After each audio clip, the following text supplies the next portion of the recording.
ครับได้ยินไหมครับได้ยินครับได้ยินครับเรียนเชิญเลยครับครับผมขอแชร์บ้างสัก3-4เรื่องเนี่ยฟังแล้วเรื่องที่หนึ่งเนี่ยผมว่าผู้นำอภิปรายเนี่ยต้องต้องตั้งหมุดหมายใหม่อย่าตั้งที่ demand supply เพราะเหมือนกับข้าวอย่าตั้งตรงนั้นเราควรจะตั้งเป็น regional value chain เพราะว่า CP เนี่ยไปที่เจอท่านมาคองเนี่ยเพื่อที่จะทำ global value chain สัตว์ปีกแต่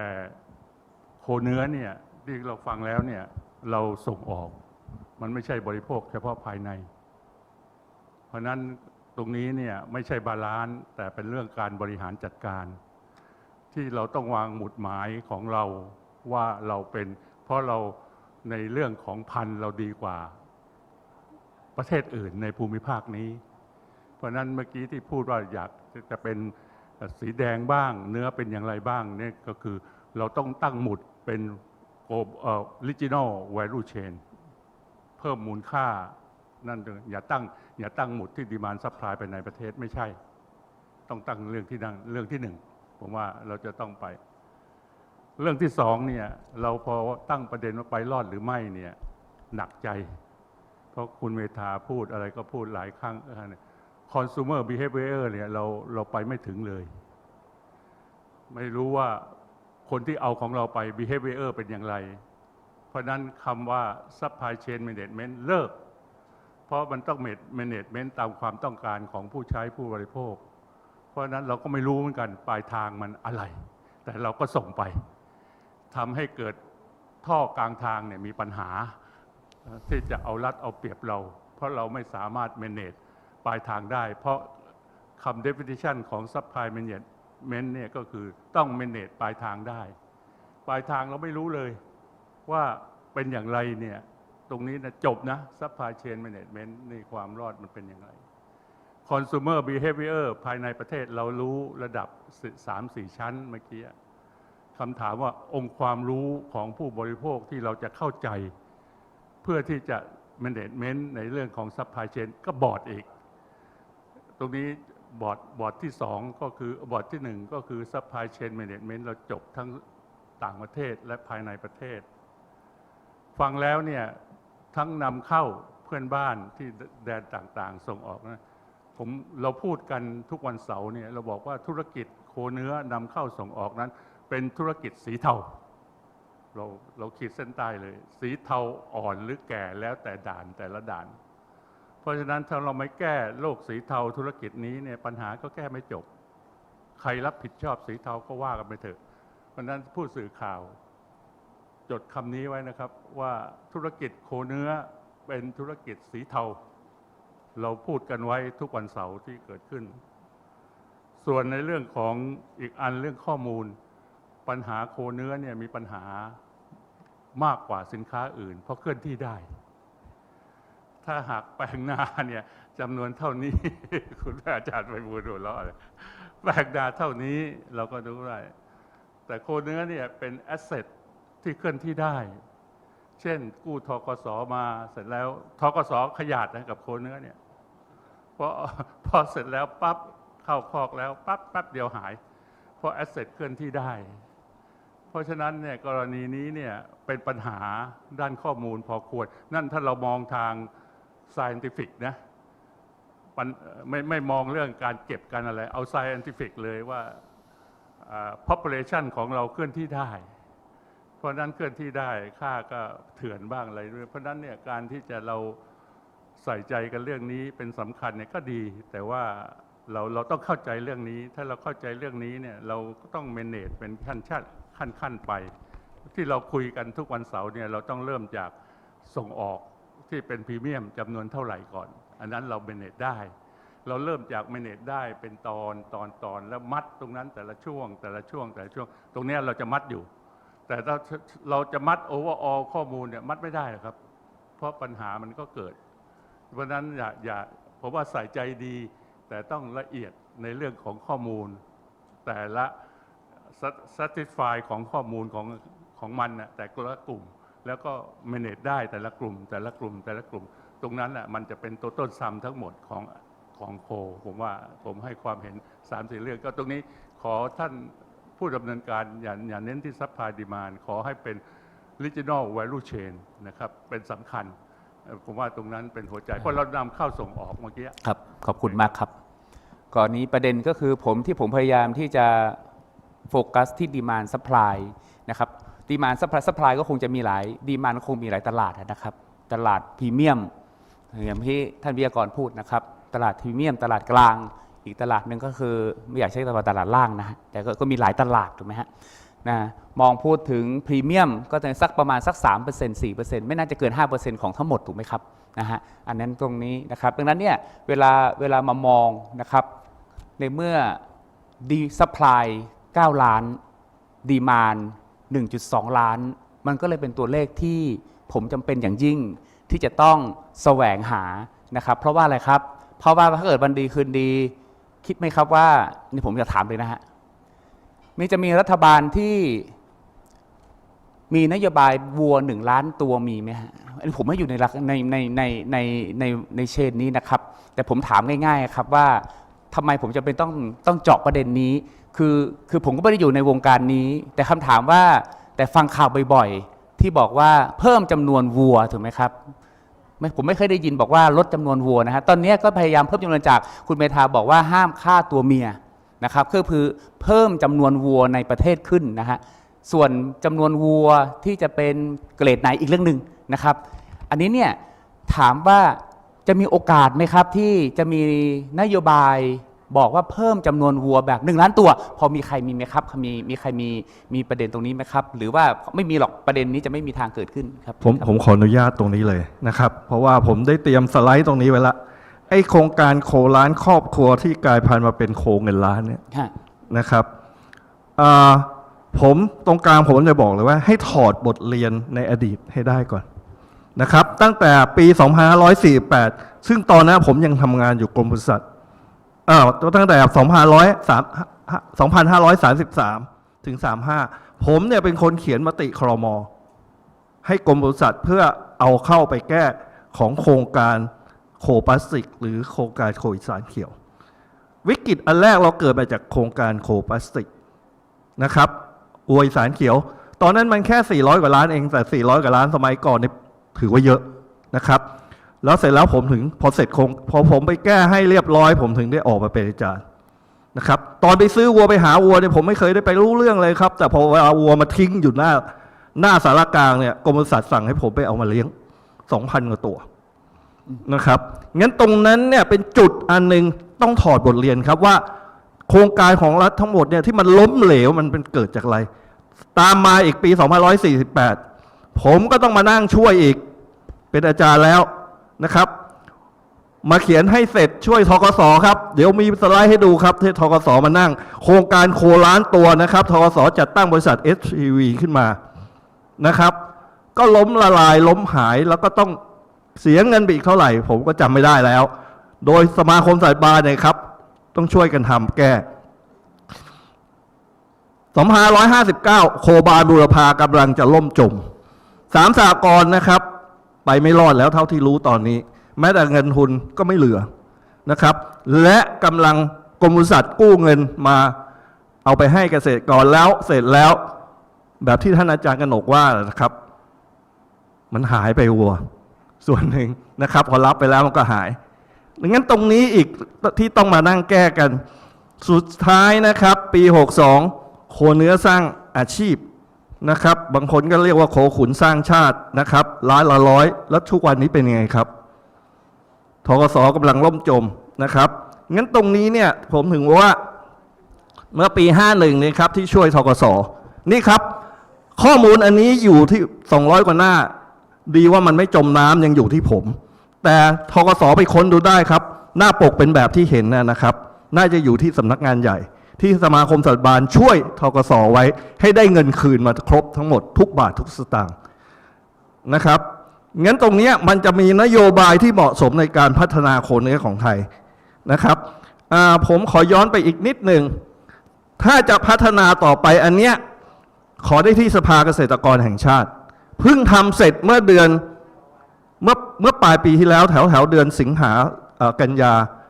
แล้วตอนนี้คุณประพัฒน์ไม่ได้เป็นสภาชาติแล้วนะครับ ตรงเนี้ยเราก็ทำข้อมูลของเรื่องการส่งเสริมการเลี้ยงโคเนื้อเป็นข้อเสนอเชิงนโยบายโดยสภาเกษตร แต่คงยังไม่ได้เสนอเนื่องจากว่าเปลี่ยนรัฐบาล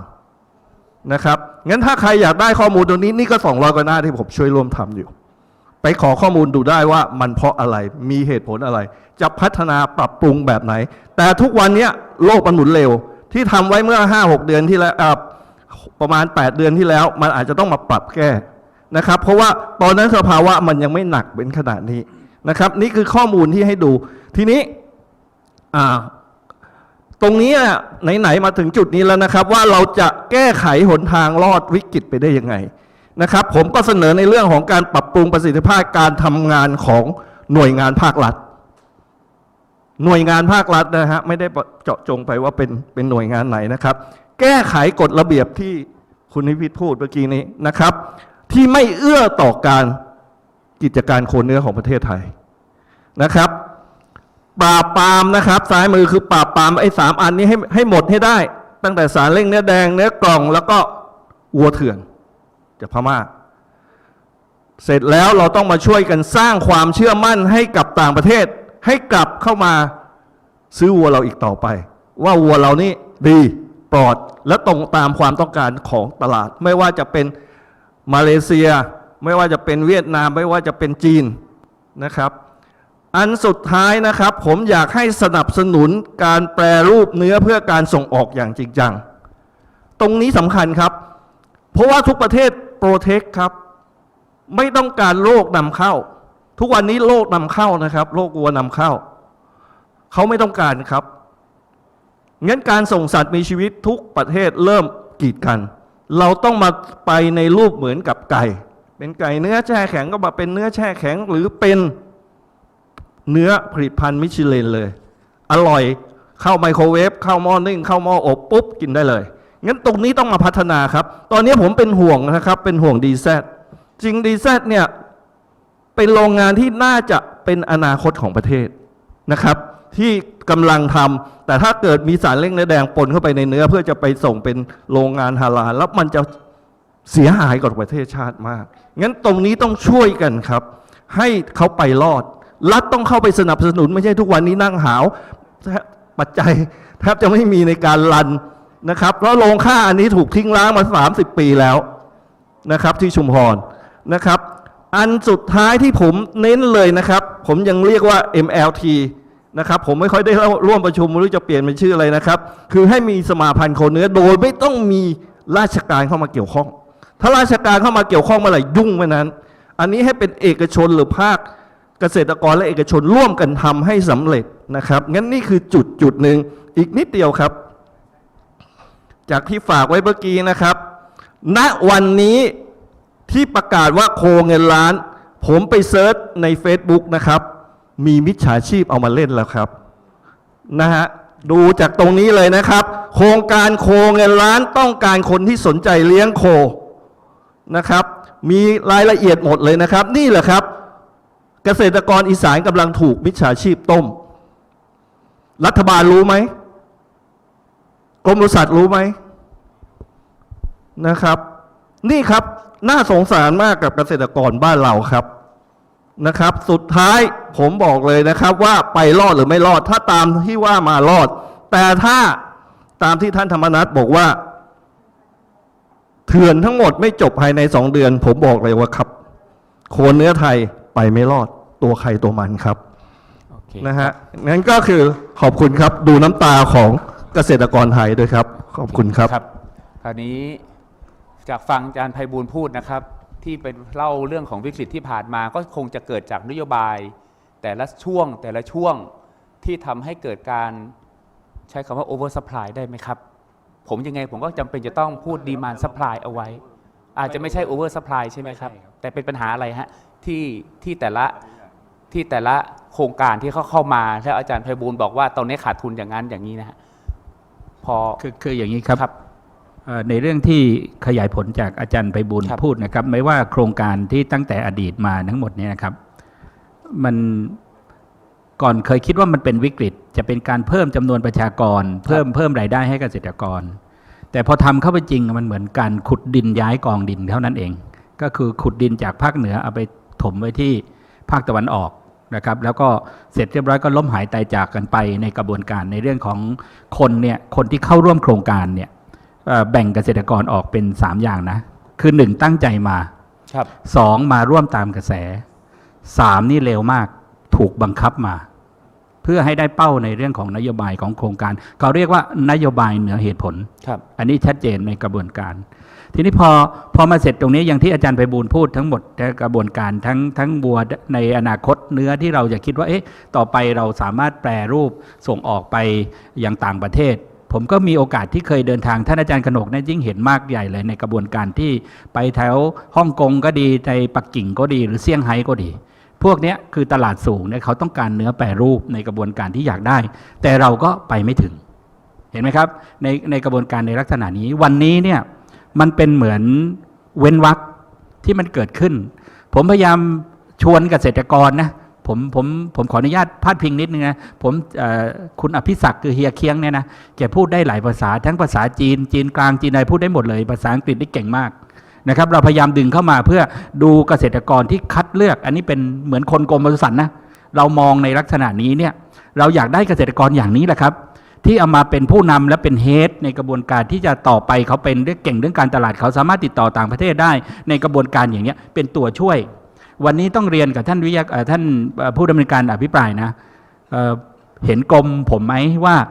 มีอะไรมาบอกไหมครับว่า1 2 3นี่นะตรงนี้อยู่ตรงนี้ทูตเกษตรเราก็มีนะครับถ้าอาจารย์กนกอยู่กับจะทุกประเทศมั้งครับหรืออะไรก็แล้วแต่อันนี้ไ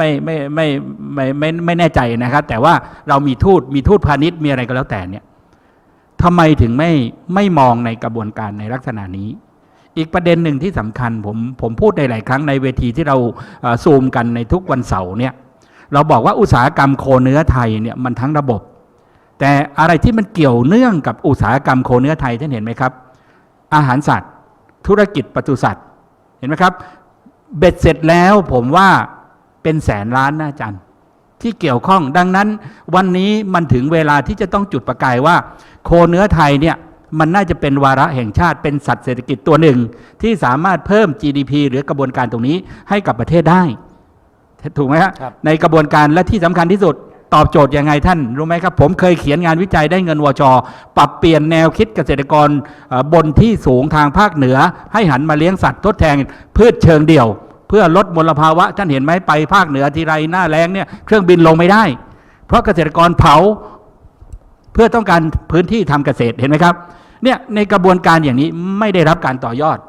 ก็มีไปทำในสมัยท่านรองไพโรจน์เฮงแสงชัยนะครับเอาไปใช้ที่น่านเอาโครงการธนาคารโคกระบือซึ่งเป็นเครื่องมือนะครับอันนี้ที่ผมจะชี้ให้ท่านเห็นว่าวันนี้กรมปศุสัตว์เนี่ยมีธนาคารโคกระบือเป็นเครื่องมือในการที่จะเพิ่มประชากรสัตว์ได้อย่างมีระเบียบแต่เป็นการว่าเอาสุขหรือเอาทุกข์ไปให้เกษตรกรอันนั้นก็ต้องมาดูในละเอียดกับกรมปศุสัตว์ของเราที่อยากจะฝากท่านไว้ว่านี่คือสิ่งหนึ่งที่มันเกิดขึ้นและผมก็ขออนุญาตอัญเชิญคำพูดของอาจารย์กนกนะครับวันนี้ที่คิดตรงกันก็คือเราต้องผลิตของดีเราต้องผลิต Product Champion เราต้องเป็นแชมป์ในเรื่องของแหล่งผลิตโคเนื้อคุณภาพในภูมิภาคอาเซียนแล้วเดี๋ยวตลาดมันวิ่งเข้ามาหาเราเองแล้วเราก็สร้างการรับรู้ให้กับนาประเทศรวมทั้งคนไทยว่ากินเนื้อคนไทยมีอีเวนต์มากมายไก่กองนะครับหรือจะเอาน้องอะไรที่เป็นดาราอะไรขึ้นมาแล้วเรามีวิธีโปรโมทในกระบวนการมันต้องใช้ยุทธศาสตร์ยุทธวิธีอย่างนี้มิฉะนั้นถ้าไม่ช่วยอย่างนี้โคเนื้อไปไม่รอดครับเรามีเวลาอยู่ครึ่งชั่วโมงนะครับสำหรับใครอยากจะถามใครจะส่งคำถามนะครับก็เรียนเชิญได้นะครับตอนนี้มาเป็นอาจารย์สกรครับเดี๋ยวผมขออนุญาตแชร์ความคิดเห็นนิดหนึ่งนะครับในเรื่องของตลาดเนาะความจริงที่ ผู้ดำเนินการถามว่าถ้าไม่ใช่อะไรนะโอเวอร์สปายแล้วมันเป็นอะไรสถานการณ์นะผมมีความรู้สึกว่ามันไม่เกี่ยวกับดีมานด์กับสปายในภาพรวมนะครับแต่ผมคิดว่ามันเกิดจากปัญหาซึ่งผมมักจะไม่ใช้คำว่าปัญหาแต่ว่ามักจะใช้คำว่าความท้าทายมากกว่าคือตลาดเนี่ยลองคิดตามนะครับตลาดเนื้อโคหรือความต้องการบริโภคเนื้อโคเนี่ยมันมีอยู่นะครับมันมีอยู่ทุกวันมันมีอยู่ทุกที่มันอยู่ในหลายๆรูปแบบ แต่ความเป็นจริงก็คือหลาย ๆ คนที่มานั่งคุยกันเนี่ยมันเกิดจากปัญหาของการที่เราไม่สามารถเอาสินค้าของเราเข้าไปสู่ตลาดได้ ไม่ว่าจะเป็นเรื่องของคุณสมบัติของสินค้าก็ดี ความไม่ยุติธรรมเช่นเปิดโอกาสให้มีการลักลอบนำเข้ามาแย่งตลาดก็ดีนะครับหรือในเรื่องของการไม่มีมาตรการที่ดีพอสำหรับการปกป้องหรือป้องกันเรื่องโรคระบาดหรือเรื่องของการนำเข้าโคมีชีวิตที่ไม่ถูกกฎหมายนะครับถูกกฎหมายว่ากันไปนะครับหรือไม่มีการสนับสนุนหรืออำนวยความสะดวกที่ดีพอสำหรับการนำสินค้าไปสู่ตลาดภายนอกทั้งหมดนี้เป็นเรื่องความท้าทายในการตลาดทั้งหมดเราเรียกมาร์เก็ตติ้งแต่ตลาดเนี่ยมันมีอยู่แล้วนะครับอย่างที่คุณดร.กนกพูดว่าเราควรจะมุ่งไปเอมที่ตลาดใน regional เนี่ยเห็นด้วยครับหรือจะไกลกว่านั้นก็ได้แต่มันไม่ใช่แค่เอมมิ่งมันไม่ใช่แค่ตั้งเป้าแต่ว่ามันเป็นความท้าทายที่จะต้องมาคุยกันบริหารจัดการในเรื่องหนึ่งเราจะพัฒนาคุณสมบัติของสินค้ายังไงด้วยกระบวนการทางด้านสัตวบาลหรือการผลิตร่วมกับทางด้านสุขศาสตร์นะครับสองก็คือหน่วยงานรัฐเนี่ยที่มีหน้าที่ facilitate กับ support ไม่ใช่แค่มาตรวจนะครับเขาจะต้องทำหน้าที่ของเขาให้สมบูรณ์นะครับแล้วก็ช่วยทำให้สินค้าเนี่ยมันเข้าสู่ตลาดได้ง่ายหรือเอื้ออำนวยความสะดวกเหมือนที่เราได้ยินกันเมื่อสักครู่นี้ว่าเราไม่เคยเห็นเลยว่าหน่วยงานเนี่ยไปดึงเอาข้อมูลจากภายนอกมาบอกเราว่าที่ตลาดนั้นเนี่ยถ้าคุณจะเข้าสู่ตลาดนั้นคุณจะต้องทำอย่างนี้นะ1 2 3เปลี่ยนจากสิ่งที่มันซับซ้อนนั้นเป็นสิ่งที่มันสามารถทำง่ายทำได้แล้วก็เป็นไปได้จริงมีแต่ว่าเรื่องที่มันง่ายๆ1 2 3ข้อมาเพิ่มเป็น4 5 6 7 8 9 10แล้วสุดท้ายก็แล้วยังไงแล้วจะไปยังไงนะครับแล้วก็ต้องมาคุยกันอันนี้คุยตามข้อเท็จจริงนะครับเพราะฉะนั้นเนี่ยสิ่งที่อยากแสดงความเห็นก็คือผมคิดว่ามันไม่ใช่ไม่มีตลาดนะครับเราต้องผมไม่อยากจะบอกว่าต้องเปลี่ยนความคิดนี้นะครับเพราะว่าตลาดมันมีอยู่ทั่วไปเราเองก็เข้าสู่ตลาดเหมือนกันแต่ประเด็นสำคัญคือสินค้าที่เราผลิตขึ้นมาได้เนี่ยมันจะเข้าสู่ตลาดได้ไหมหนึ่งนะครับปัญหาที่เจอบ่อยๆคือเราใช้ต้นทุนสูงกว่าที่เราจะไปเสนอราคาขายมันดีลกันไม่ได้หรอกครับเราต้องทำต้นทุนต่ำกว่าที่จะเข้าสู่ตลาดที่เขาขายกันราคาเท่านี้หรือคุณสมบัติเราไม่ถึงหรือความสม่ำเสมอไม่มีนะครับหรือเรารวมกลุ่มไม่ได้มากพอหรือสินค้าเราไม่น่าสนใจนะครับถ้าเราน่าสนใจจริงเหมือนเมื่อสักครู่ที่คุณนิติพูดเนี่ยเขามาหาเรานะครับถ้าสินค้าของเราดีกว่าคนอื่น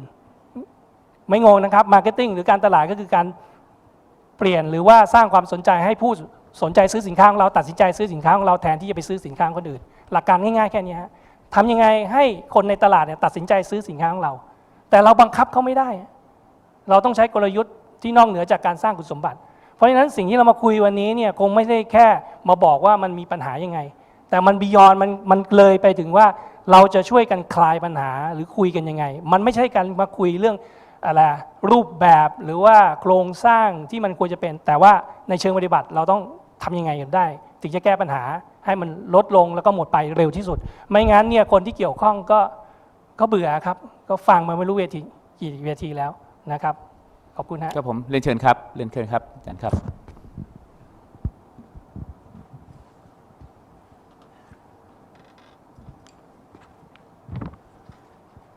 ขอบคุณครับที่จริงว่าจะพูดเป็นคนสุดท้ายสวัสดีครับท่านดร.กนกดีใจที่ได้พบวันนี้ Long time no see ครับก็ที่จริงว่าจะพูดเป็นคนสุดท้ายเพราะเรื่องนี้ไม่ได้ถามและไม่ได้คอมเมนต์อะไรนะฮะแต่อยากจะฝากท่านทั้งหลายที่อยู่บนเวทีนี้นะฮะว่าอนาคตนั้นท่านอาจจะได้เป็นที่ปรึกษารัฐมนตรีหรืออะไรต่ออะไรเหล่านี้นะครับ ก็ต้องฝากท่านไว้เพราะผมคงไม่มีโอกาสที่จะขึ้นไปเสนออะไรต่ออะไรเหล่านี้นะฮะคือตั้งแต่พูดกันมาเนี่ยนะฮะว่าอุตสาหกรรมโคเนื้อเนี่ยครบวงจรเนี่ยจริงๆแล้วเนี่ยมีมูลค่าเป็นแสนล้านนะครับท่านก็พูดกันถึงเรื่องอาหารเรื่องพันธุ์สัตว์อะไรต่ออะไรนะฮะแต่สิ่งหนึ่งเนี่ยที่ผมพูดมาตลอด 10-20 ปีเนี่ยคือเราไม่ได้สร้าง Foundation Stock ของเราเองเลยนะครับขาดอย่างมากพอถึงเวลาก็โวยวายกันขึ้นมาว่าขาดโคที่จะเข้าขุนเป็นลูกผสมต่างประเทศนะฮะตลอดเวลา เสร็จแล้วก็ตั้งแต่โคล้านตัวตั้งแต่ท่านสมศักดิ์เทพสุทินผมเอ่ยชื่อนะฮะคงจะไม่ผิดโดนฟ้องร้องเรื่องหมิ่นประมาทนะฮะครับโคล้านตัวมานะฮะก็จะ import โคก็มานะฮะมาถึงของโคอีสานเขียวโคอีสานเขียวก่อนเพื่อนแล้วก็มาโคล้านตัวนะฮะแล้วก็มาโคบานบุรพาแล้วก็มาโคร้อยละล้านละร้อยล้านละบาทอะไรพวกนี้นะฮะก็ผ่านมาตลอดแต่ทุกฝ่ายเนี่ยไม่เคยพูดถึง foundation stock commercial breed เลยหรือลูกผสมเพื่อการค้านะฮะอย่างเช่นโครงการสุดท้ายที่ท่านประพัฒน์ทำที่รัฐบาลผ่านมาเนี่ยนะฮะก็บอกว่าจะหาลูก commercial breed ที่มีอยู่ในประเทศไทยนะพยายามจะเค้นหาให้ได้จากโคลูกผสมบราหมันที่เรามีอยู่แล้วอัปเกรดขึ้นมาก็หาไม่ได้เพียงพอนะฮะแล้วก็โครงการดีนะฮะทุกท่านรัฐมนตรีหรือว่าท่านที่นั่งอยู่ข้างบนนี้ที่เขียนไปช่วยเขียนอะไรมาเนี่ยแต่ว่าการบริหารจัดการไม่ดีเพียงพอที่จะทำให้ประสบผลสำเร็จนะครับก็ผมเคยพูดมาตลอดว่าตราบใดที่เราไม่สร้างฐานการผลิตของเราให้มั่นคงเพื่อเป็นการทดแทนการนำเข้าคือท่านจะนำเข้าโคออสเตรเลียก็นำเข้าไปนะฮะแต่ท่านต้องสร้างฐานการผลิตเพื่อที่จะรองรับและทดแทนในอนาคตให้ได้นะฮะ3 ปี 5 ปี 7 ปีก็ว่าไปนะฮะเพราะว่าทำไมผมพูดอยู่ตลอดเวลาว่าไอ้โค9 ล้านกว่าตัวเนี่ยหรือตั้ง9 ล้าน10 ล้านอะไรต่ออะไรที่มีผ่านมาตลอดเนี่ยนะฮะเรามีโคพื้นเมืองอยู่ประมาณ500,000 ตัวนะฮะแต่เดิมเนี่ยนะแต่เดิมเราจะมีแม่โคตัวเมียเนี่ยพื้นเมืองเนี่ยอยู่ประมาณ2 ล้านตัวนะฮะ5 ล้านตัวเนี่ยนะฮะโคพื้นเมืองนะจาก9 ล้าน10 ล้านตัวเนี่ยนะและไอ้โคพื้นเมือง5 ล้านตัวเนี่ยมันเป็นตัวเมียสัก2 ล้านตัวนะและสถิติใหม่ที่อาจารย์ไพบูลย์ให้มา 1.5 ล้านตัวอะไรเนี่ยก็ว่าไปนะฮะไอ้แม่โคประมาณพื้นเมืองประมาณ2 ล้านตัวเนี่ยทำไมไม่ใช้ให้เป็นประโยชน์ที่จะสร้าง foundation stock ให้แก่ประเทศผมไปพูดที่กรมปศุสัตว์กับกองผสมเทียมน้องๆก็บอกว่าพี่ไอ้โคพื้นเมืองเนี่ยชาวบ้านเขาเลี้ยงแบบปล่อยปละละเลยมันทำการผสมเทียมยากนะฮะอะไรต่ออะไรมาตลอดแล้วผมก็บอกเขาว่ามันก็มีวิธีแก้ไขมันไม่มีวิธีแก้ไขผมบอกว่าทำไมกรมปศุสัตว์ถึงไม่ทำโครงการโลบูโปรแกรมนะฮะโดยการนำเข้าพ่อพันธุ์ดีๆมาใช้คุมฝูงไอ้โคพื้นเมืองเหล่านี้เราก็ไม่ต้องอะไรที่ต้องกระจายขึ้นไปแบบหวานแหนะฮะเราก็เลือกกลุ่มที่มันแน่นอนนะฮะชัดเจนเหล่านี้นะฮะสมมุติว่าเรามีโค1,500,000 ตัวเนี่ยตัวเมียนะฮะที่สมบูรณ์พันธุ์นะฮะถ้าเราจะใช้พ่อพันธุ์มาคุมฝูงเนี่ยทั้งหมดเนี่ย1,500,000 ตัวเนี่ยนะเราก็ต้องใช้พ่อพันธุ์ถึง 60,000 ตัวนะฮะที่จะใช้เงินถึง 2,400 ล้านบาทแต่ที่จริงเราไม่ต้องการถึงแค่นั้นนะก็เริ่มต้นเนี่ยสมมุติว่าถ้า 2.5% ของแม่พันธุ์1,500,000 ตัวเนี่ยเราก็จะใช้พ่อพันธุ์ประมาณ 7,500 ตัวนะฮะหรืองบประมาณ300 ล้านบาทเนี่ยโครงการนี้สำนักงานพัฒนาการบริษัทภาคตะวันออกเฉียงเหนือได้ทำประสบผลสำเร็จที่ท่านเห็นมีวัวลูกผสมบราหมันทั่วประเทศขาวๆเนี่ยก็เพราะมาจากโครงการนี้เพราะเราทำโลบูโปรแกรมไงฮะซื้อพ่อพันธุ์ตอนนั้นเราซื้อพ่อพันธุ์เข้ามา600 ตัวเราก็ให้เกษตรกรยืมไปผิดในภาคอีสานก็มันถึงมีวัวขาวๆเพิ่มขึ้นมาเพราะว่าการที่เรายกระดับให้เป็นโคลูกผสมบราหมันเพื่อให้โครงร่างมันใหญ่ขึ้นแต่มันก็ยังมีความหลากหลายทางชีวภาพในเรื่องของการทนต่อโรคแมลงอะไรต่ออะไรเหล่านี้นะฮะเหล่านี้มันก็เป็นสิ่งหนึ่งที่เราต้องใช้ประโยชน์จากโคบราหมันตรงนี้ แต่ไม่ใช้โคบามันเลยก็ได้ แต่ก็ต้องคัดเลือกแม่พันธุ์พื้นเมืองที่รูปร่างใหญ่ พอสมควรที่จะนำมาผสมนะฮะเมื่อเราทำโลบูโปรแกรมแล้วเนี่ยก็ให้เกษตรกรยืมไป สมัยก่อนเราให้เกษตรกรยืม แล้วก็มีการตามไปที่นู่นนี่นะฮะไปตรวจสอบเป็นไง ถ้าโครงการใหม่โลบูโปรแกรมใหม่เนี่ยก็ให้มันยืมไปเลยนะฮะเพียงแต่สัญญาว่าอย่าไปขายกินหรืออะไรต่ออะไรแค่นั้นถ้าไปตรวจสอบพบก็ถูกปรับถูกอะไรกันนะฮะไม่จำเป็นที่จะต้องไปเอาคืนมาสร้างคอกพักฟื้นโคพ่อพันธุ์เปลืองงบประมาณเปล่าๆนะฮะก็ใช้ไปดิใช้ไปจนสุดนะฮะ600 ตัว1,000 ตัวก็ซื้อเข้ามานะฮะพวกนี้กลุ่มโคพื้นเมืองเหล่านี้ก็จะได้รับการยกระดับนะเป็น50-50 แต่นี้โค50-50เนี่ยคุณอยากจะทำเป็น commercial breed คุณก็เอาพวกแองกัสชาเล่แบงกัสบีฟมาสเตอร์อะไรใส่เข้าไปดิตามแผนการที่คุณจะทำใช่ไหมฮะหรือไม่งั้นคุณก็ไอ้ที่มันไม่ผสมคุณก็ถูกพ่อพันธุ์ที่โลบูโปรแกรมผสมต่อไปก็เป็น75นะฮะอีกหน่อยโคพื้นเมืองเราก็ถูกยกระดับขึ้นมาใช้ประโยชน์เป็นฟาวเดชั่นของสต็อกของประเทศนะฮะอย่างน้อยเนี่ยถ้าได้สัก 50% เนี่ยปีหนึ่งเราก็จะได้ลูกประมาณ 750,000 ตัวนะฮะเราก็จะนำเข้ามาทดแทนไอ้การที่ Import เข้ามาหรือว่าเซิร์ฟกับโครงการต่างๆที่ต้องการลูก Commercial Breed นะฮะลูกผสมที่จะนำมาใช้เป็นโคขุนต่างๆส่วนไอ้โคที่มันยังไม่ได้ยกระดับก็เอาเป็นโคเนื้อตลาดล่างไปนะฮะอันนี้ผมก็ฝากพวกท่านทั้งหลายที่จะมีอนาคตเป็นที่ปรึกษารัฐมนตรีนะฮะรวมท่านต้องดร.กนกด้วย ที่นั่งอยู่ตรงนี้เป็นอยู่แล้ว นะฮะ